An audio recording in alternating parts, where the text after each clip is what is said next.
Breaking news from WRAL. Coverage you can count on. Massive power outage. More than 25,000 people are waking up without power this morning in Durham. The race to get the lights back on and AC working ahead of a hot day. Definitely hoping for that as we do get hotter today. Temperatures reaching into the mid-90s under plenty of sunshine this afternoon. Then the intense heat really begins. We'll show you how many days reach 100 degrees this holiday weekend coming up. And we're talking about a budget vote today as state lawmakers begin the process of approving the budget. The steps still ahead, though, to get that deal across the finish line. A lot of people have been waiting for that. North Carolina, the only state that has not passed a state budget. That could very well change this week. Yes. We'll dive in this morning here this Wednesday as you're joining us on WRAL News. I'm Chris Lovingood. And I'm Laura Levine as we're waking up with this beautiful sunrise to begin your new month. Halfway through the year here, July 1st. We're also kicking off the new month with hot temperatures. There's only so many ways we can say it, Chris. Yeah, you know, it's like trying to play the word pyramid game and eventually you run out of words to describe it. And we're just at the beginning as we start you out with a live look over Andrew, where you see that mix of some fair weather clouds and the rising sun. Right now, Cary and Garner, you're at 73 degrees. Clayton, nice and comfortable at 67. Chapel Hill, 69. Right now in Durham, where we have those power outages, it's 72, so it's manageable for now, hoping that we get that restored prior to the heat today. By midday, temperatures near 90 degrees. Your hour-by-hour dog walking forecast. Plenty of sunshine today. So with that and the heat, make sure that their paws are on the pavement. There will be plenty of heat today, highs mid-90s, and plenty of heat to go as we go into the weekend. All that stuff that we tell you on the hottest days of the year about hydrating and staying cool, it all applies through at least this holiday weekend. Going to show you how many days reach 100 degrees. An update on that. And also what it's going to take for that heat wave to crash when that happens, coming up in a few. And traffic-wise, we're keeping our eye on the roads right now. You'll see here at I-40 at Carytown Boulevard. I mean, really, it's pretty good for a Wednesday morning. No slowdowns there. Earlier, we were talking about a situation that was on I-87 and US 64. This is the eastbound lanes near Commodity Parkway. Now, at the time, we weren't able to see anything on the map, but we're going to try to check back in on that here in a little bit to see if there's been any kind of improvement or if it's showing. And if you're beginning your morning commute, this is why you want to make sure you keep us tuned in on the radio all morning long to know about any possible delays during that commute. 101.5 HD3. All right, let's get back to that breaking news this morning as thousands of people are without power this morning in Durham. That's where we find Ali Kadlabar. She is in the WRAL breaking news tracker. Ali, at one point we know there were at least 26,000 people without power, but we have seen a significant improvement as of maybe, 20 or so minutes ago? Yeah, about 7,000 customers are still without power. As you said, 18,000 have been restored, but lights like this one behind me are still out. This was Martin Luther King Jr. Parkway and Fayetteville Road, and we can see that people are treating it as a four-way stop. That's a reminder. You should treat any lights that you see out as a four-way stop. We want to take you to this video from the WRAL breaking news tracker. This is where we saw Duke Energy crews. They tell me this outage started near Bridgewood Drive behind a neighborhood. A tree fell on a power line and knocked out power to about 26,000 customers. Again, power has since been restored, only 7,000 without power at this time. The outage map does indicate that it should be back up by 8:15 this morning, but we are still, of course, working to confirm that. We do know that crews are out there working to remove the tree from the power line and fix it. Now we are keeping you updated. Reporting live in Durham, Ali Kadlabar, WRAL News. Ali, thank you. 2 cars were involved in a crash on Glenwood Avenue in Raleigh. This happened at around 10 last night near St. Mary Street and Anderson Drive. We have reached out to Raleigh police to learn if anyone was hurt or if anyone is facing any charges. So far, we haven't heard back. Happening today, North Carolina lawmakers will begin voting on the long-awaited state budget. WRAL's Kelsey Coffey is live at the state legislative building this morning. And Kelsey, this plan includes dozens of policy changes and budget adjustments, even affecting K-12 adjustments. Yes, Laura, it does. This morning, state lawmakers will walk here inside of the legislative building to begin the voting process for this budget that is a whole year overdue. Here's how this could impact your student. This budget includes several changes to math instruction, like creating individual plans for students who need extra help. and it extends literacy screening to 4th and 5th graders. The budget also requires the State Department of Public Instruction to have guidelines for AI in schools. The new legislation would ban schools from serving what's known as meals of shame, alternative meals to kids with too much meal debt. Typically, those students are only served fruits and vegetables. So now what happens next? We're expecting to see those state lawmakers voting today and tomorrow. And then from there, this budget would go to Governor Josh Stein's desk. He'll have 10 days to either sign it, veto it, or allow it to become law without his signature. Kelsey Coffey, WRAL News, live in Raleigh. Kelsey, thank you. And we will be following the latest on the budget votes throughout the day. You can get the latest information on WRAL.com and in our evening newscast starting at 4 p.m. Well, Duke Energy says it is prepared for the increased usage expected with this heat wave. The company does not expect any brownouts this weekend when the temperatures climb beyond 100 degrees for several days. But the heat wave may end up costing you more money. We're ready for the heat. Unfortunately, I don't think this is going to be the last time we're going to see heat like this. So we do anticipate there's going to be more, situations like this. So I would say definitely take steps now at home, make sure you're energy efficient, and then just, stay as cool as you can this weekend. Go to the lake, go to the pool, something like that. Well, and if you're worried about your next bill after this heat wave, Duke Energy says raising your thermostat even a few degrees can make a huge difference here. Folks, prepare for the extreme heat with the WRAL weather app. Make sure you turn on push notifications so you can get important weather alerts sent right to your phone.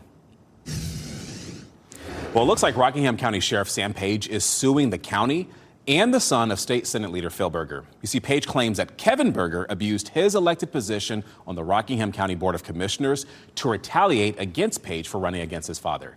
Page narrowly beat Phil Berger in the March Republican primary, and Page claims Kevin Berger made false allegations of financial misconduct and made up a controversy over campaign finance filings to help his dad's campaign. Page also claims the county illegally cut his compensation after he decided to run. Kevin Berger did not provide a comment when WRAL reached him last night. The county's lawyer did not respond to our request for comment, at least not yet. And Phil Berger wasn't named in this complaint. You can read more on this situation on WRAL.com. Well, the data center debate is growing in our area. Last night, people in Person County had the chance to express their concerns about a Microsoft facility that's planned in their community. There was a large crowd at the meeting at Piedmont Community College. Representatives from Microsoft were there to answer questions about what's going to happen on the 1,300 acres the company now owns. That's going to be near the Virginia border. The meeting comes as many communities across the state are passing temporary bans on data center development. Listening to the community chatter over the last year, there hasn't been any information available, so I think people were eager to get more information. My biggest concerns are the environmental impacts, the water usage. Microsoft has been very generous in helping the communities that they're located in. And Microsoft says it will use technology at the future data center to help reduce water usage. It also says it will take steps to limit the impact on power bills for people who live nearby. Microsoft plans to hold more meetings as this process moves forward. And just a reminder here, you can watch our previous coverage of data centers on the WRAL YouTube page. You'll find all of our stories about how they work and the effect that they could have on the water demand. Just search data center. Well, jury selection will move forward this morning in a high-profile murder case in Durham. I'm talking about Darius Tyson. He's charged with murdering Sean Burton. Attorneys have spent Monday and Tuesday picking jurors in this case, and Burton has been missing since 2022. You see, his body was never found, but prosecutors say there is still enough evidence to try Tyson for murder. 2 other men are also charged in this case. Well, tonight, Team USA plays Bosnia and Herzegovina in a round of 32 knockout stage match in the FIFA World Cup. The city of Raleigh is hosting a free watch party at Moore Square. Fans are encouraged to show up decked out in red, white, and blue. The match starts at 8 p.m. Fox 50 is your place to watch today's World Cup action. At noon, England plays the Democratic Republic of the Congo. At 4 p.m., it's Belgium versus Senegal. And Team USA's match caps it all off at 8 p.m. Your time on the clock this Wednesday morning is 6:09. We're talking about car break-ins, thieves smashed windows, and a Wake County parking lot is where this happened. The concerns from one victim after the daytime crime. And celebrating America 250, people are getting ready for America's big birthday this weekend. We have a look at the plans in New York City and here in the Triangle. And the heat is going to be a big story throughout this holiday weekend as we see high temperatures in parts of the area in the triple digits. We'll show you how many days we see that, an update on that, and also when we expect this heat wave to break a little bit, coming up in a few minutes. As you get into your car, tune to WRAL News Plus on your radio. In Raleigh on 99.3 FM. In Durham, 96.5 FM. And everywhere on 101.5 HD3.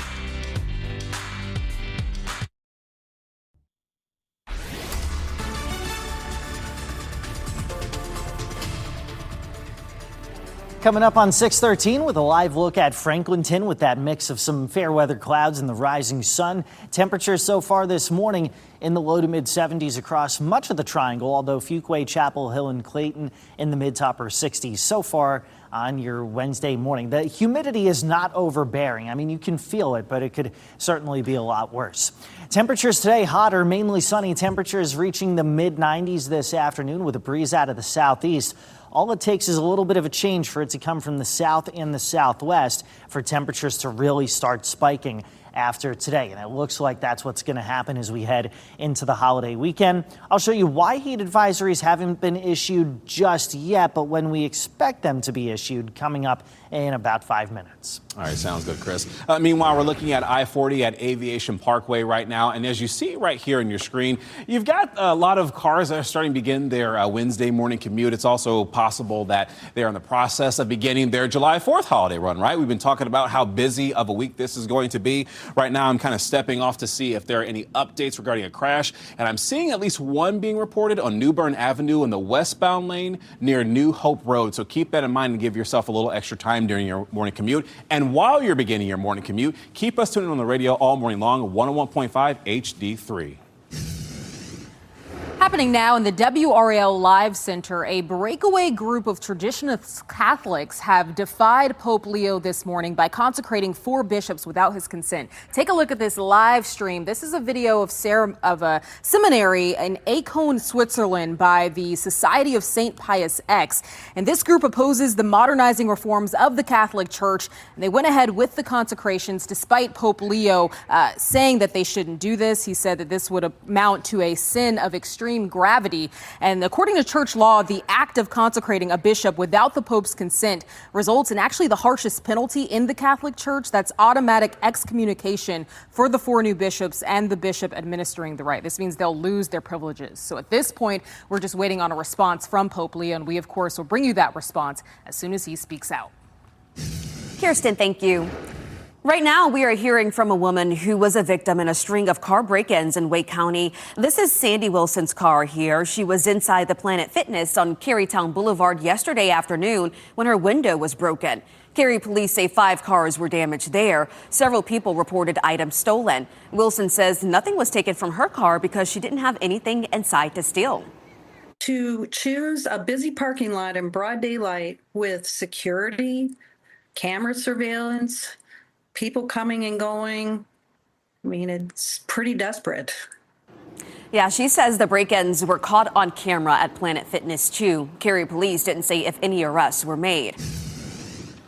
The new Air Force One will make its first flight today, and sources say the aircraft will fly President Donald Trump to North Dakota for an America 250 event. You see, that plane was donated by Qatar, you may recall. The president has described it as the world's most luxurious plane. It's a Boeing 747 that will help bridge the gap between 2 older Air Force Ones and 2 new ones for which retrofitting will take at least 2 more years. The new plane has also raised legal and security questions for the nation, as well as about accepting a $400 million gift from another country. Well, another sign that America's 250th birthday will be quite the spectacle. The USS Arlington here sailed into New York City yesterday ahead of the July 4th celebrations. The naval warship will be the flagship for the historic International Naval Review 250. It is the nation's largest maritime celebration. The USS Arlington was built to honor the victims of the 9/11 terrorist attacks. It contains an honor room that displays a piece of steel recovered from the crash site at the Pentagon. We also have a couple of reminders this morning ahead of the July 4th celebrations in the Triangle. So if you're headed to Dick's Park this week, the park is preparing for this weekend's fireworks show. That means you could see effects to park access and road closures. The big field is closed starting today, and that is through Monday. Beginning on Saturday, all park entrances are closed to cars. So don't drive there and go, I didn't know that was happening. We're telling you right now. Downtown shuttles begin from Moore Square at 5:30 p.m. on Saturday, and gates open at 6. And as this is all going on, the city of Raleigh is doing whatever it can to ensure you are hydrated at this celebration. There are going to be water bottle filling stations spread out across Big Field. Just make sure you bring a reusable bottle. The fireworks show starts at 9:30 p.m. The drought is affecting the taste and smell of water. The town of Hillsborough found that hot, slow-moving water and an increase in algae upstream of the town's water intake is to blame. It says the water is still safe to drink. Crews are now increasing the carbon in the filtration process to improve the smell and taste. Yeah, I certainly hope that improves because you're going to need a lot of water. So I assume that you're going to want it to taste good. You also want it to smell nice during these hot days, Chris. Right. Today we're waking up and it's another humid start on a Wednesday. It's humid, it's warm, and I mean, look, it's the first day of July, so if it wasn't humid and warm, I think I'd be a little concerned. But yeah, the heat is going to get intense, guys, as we head, especially beyond today. But right now, live look at Chapel Hill, where you've got some haze and the rising sun on your Wednesday, where right now temperatures are in the low to mid 70s. That's where we're going to be up until about 8 a.m. Then by 10 o'clock, we're in the low to mid 80s.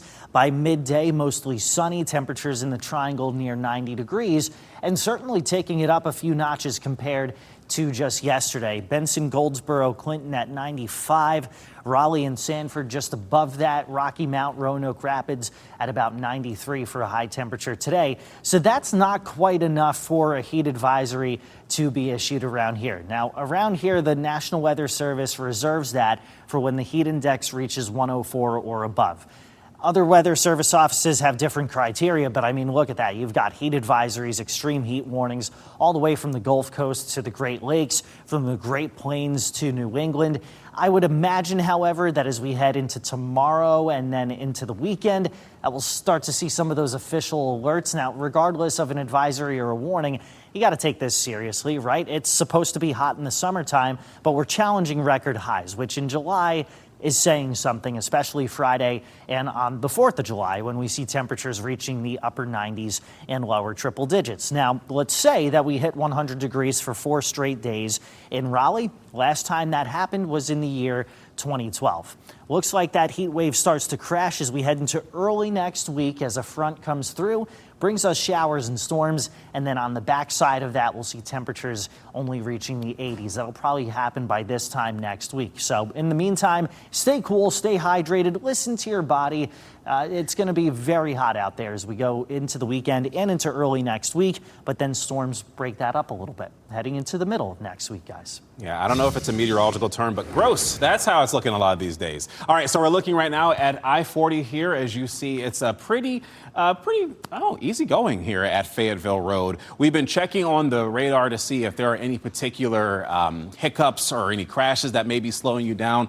Just a little bit ago, I was telling you about a situation on New Bern Avenue in the westbound lane near New Hope Road. Let me hit refresh. Any updates? Nope. So no significant slowdowns there. But as you're beginning your morning commute, keep us tuned in on the radio all morning long. 101.5 HD3. We will let you know what is going on so that you can be prepared for your Wednesday morning.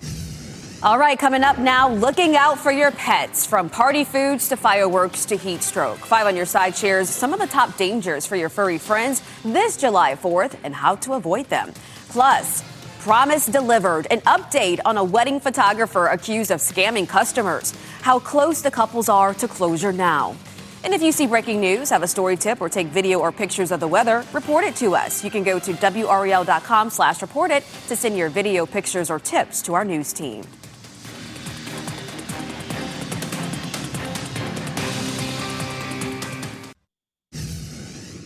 All right, so we've been following this next story very closely, right? The photography company that's being sued for withholding clients' wedding pictures, well, they're getting photos back to couples. That's according to State Attorney General Jeff Jackson. You see, his office filed a lawsuit against Holly Christina Photography in February, and that was shortly after 5 on Your Side highlighted couples who spent thousands of dollars on wedding pictures they never got. A judge gave the company a month and a half to hand over photos and videos to hundreds of clients, and now Jackson says an update on that case, it is coming soon. We are seeing some compliance from them. They are getting photos back to these brides, but they have also blown the last deadline that we gave them, even after an extension. They continue to be in communication with us. We are working with them through this issue. We're going to have more detailed update for you relatively soon. Yeah, the couples paid for their videos, their pictures, and they want them. And when couples first came forward about Holly Christina Photography, the company said it ceased operations because of unforeseen circumstances. This What's Trending report is sponsored by Call Dad AC and Heating. Oh, a new chapter in the legendary career of LeBron James. Plus, excitement is building for Taylor Swift and Travis Kelce's possible wedding. Yeah, let's take a look at what's trending. Of course, many people have been talking about this for weeks now, and here it is. It seems like the cat is almost out of the bag. Sources say Taylor Swift and Travis Kelce will indeed hold their wedding celebration at Madison Square Garden. Video at MSG shows crates being unloaded ahead of the expected festivities. The first event is expected to be a rehearsal tomorrow evening with around 100 guests. We know that they are expecting a little over 1,000 to show up for the main wedding celebration. So a larger wedding celebration that will happen on Friday. Possibly more than 1,000 people who were not invited. Yeah. So keep that in mind. All right, Yeah. so LeBron James is going to return for a 24th season in the NBA, but it will not be with the Lakers. LeBron thanked the team after the news broke yesterday, and now all the attention turns to his next decision. Laura, where will he go next? Where will he end? You know, there's some speculation that because he likes Bojangles, he could end up in Charlotte. That's a conversation happening right now. Bojangles actually retweeted with the eye emoji. So we'll see what happens next. I'm also concerned about Bronny, you know, having that father-son duo, but I guess he's like... He's going to be fine. Yeah, I think that he's preparing to wrap up his career, you know, so we'll see where he lands. Yeah, we'll see what happens. All right, so this morning we are talking about a massive power outage. More than 25,000 people at one point woke up without electricity this morning, but there has been improvement. We'll talk about the work that's happening to get all people their power back. Plus, budget vote today. State lawmakers begin the process of approving the budget. The steps still ahead to get this deal to the finish line.